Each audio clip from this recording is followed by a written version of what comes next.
We're going to continue on with how to graph a quadratic equation, and you've done the hardest part. You still have to find your axis of symmetry. You still need to find your vertex, hardest part, and then we're going to let our calculator do all the work.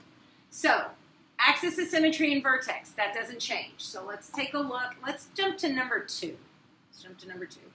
And we are going to take a look, and we're going to find our axis of symmetry. So remember our formula, x equals negative b over 2a. My value of a up here is 1, and my value of b is 2. So I'm just going to plug that in my formula, and I get negative 2 over 2 times 1, and that gives me negative 2 over 2, which is negative 1. So my axis of symmetry is x equals negative 1. Do you have to have that x there? Absolutely. It's a line. You have to have that x equals there. So I'm going to graph it over here. My axis of symmetry is negative 1. Arrows on both ends, goes all the way through. Now remember the vertex. The vertex lies on this line somewhere. We already know that the x value of it has to be negative 1 because it lies on this line, and my x value is negative 1 over there. So then I just plug in negative 1 for my x value.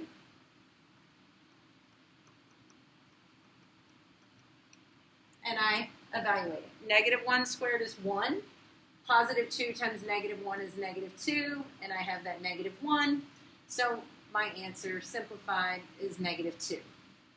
So that part we already know, we've already done it. That's the hardest part of this whole thing. We're still going to plot that point, negative 1, negative 2. Now what we're going to do is we're going to let that calculator work for us. So when you have your calculator, you're going to go up here to y equals. Remember, that's a function button located up here at the top. So in y equals, we're just going to type in x squared plus 2x minus 1. And how do you do that? Well, you have your x squared. You type in x, which is located by that green button. You need to square it because it's quadratic, so it's diagonal to the 7 squared. X squared plus 2 times x minus 1. Your calculator reads negative as a negative, not as a minus, so make sure you put minus 1. And then I'm going to eventually graph it, but right now I want to look at the table of values because I'm going to fill this chart in right here. So I'm going to go to second graph, and it brings up this handy little table right here. So how we're going to fill it in, we're going to put the vertex smack dab in the middle, negative 1, negative 2. I'm going to find it over here, negative 1, negative 2, right there. And then I'm going to take those 2 points above it and 2 points below it and fill in this table of values because I'm taking a snapshot of it. So I have negative 2, negative 1, negative 3, 2, and then below that, negative 1, I have 0, negative 1, and I have 1, 2. So now I have filled in that table of values, and I'm just going to graph these points. Negative 3, 2, negative 2, negative 1. I already graphed my vertex. 0, negative 1, 1, 2. And you'll notice this axis of symmetry because it splits it in half. Look at the distance. It's the same. Distance the same. Distance the same. And then I'm just going to go through and kind of outline all those points as best I can. And then, of course, we're going to look at the domain and range. Domain, might I remind you, is how far left that graph goes and how far right. It goes from left to graph. So if this graph went on for infinity, it would eventually stretch out and go all the way up. So it would stretch all the way left and all the way right, making my domain all real numbers. My range, how far down does it go? It goes all the way down to negative 2. It doesn't go below negative 2. It goes above negative 2. So y is going to be greater than or equal to negative 2. Because remember, I filled that in. So negative 2 is a solution in anything greater than negative 2. That's how we fill that in. Let's look at, let's take a look at number 4. And we're going to do the same thing here. Our first part is we are going to find the axis of symmetry in the vertex. That hasn't changed. So I use my formula, x equals negative b over 2a.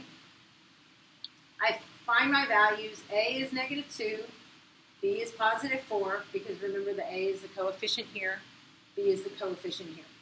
And then I plug it in my formula. X equals negative 4 over 2 times negative 2. And I get negative 4 over negative 4, which then becomes a positive 1. So my axis of symmetry is x equals 1. Remember, you have to have that x in front of your 1 because it is a line. So I'm going to graph it.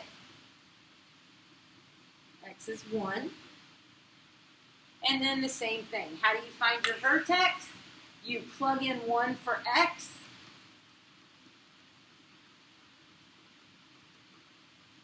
And you evaluate it. 1 squared is 1, times negative 2 is negative 2. 4 times 1 is positive 4, plus 1. 5 minus 2 is 3.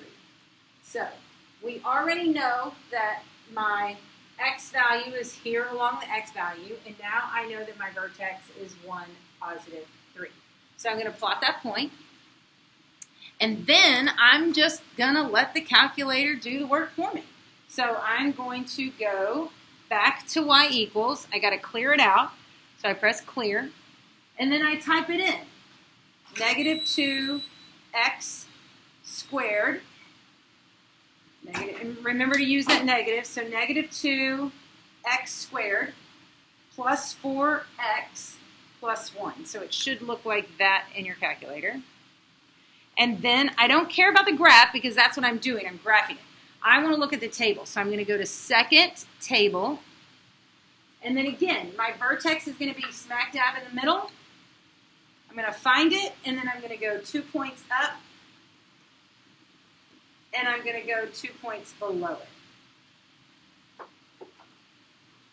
And I'm going to plot those points. So I have 0, 1. I've already plotted 1, 3. I'm going to do negative 1, negative 5. And then because of the axis of symmetry, I don't even have to look over here. I can just graph 2 points over. And I draw my parabola. My domain, it extends in both directions infinitely forever. And my range, it goes all the way up to 3, and then it goes down. So y is less than or equal to 3. Okay, so there's a couple examples for you. If you're struggling, come see me.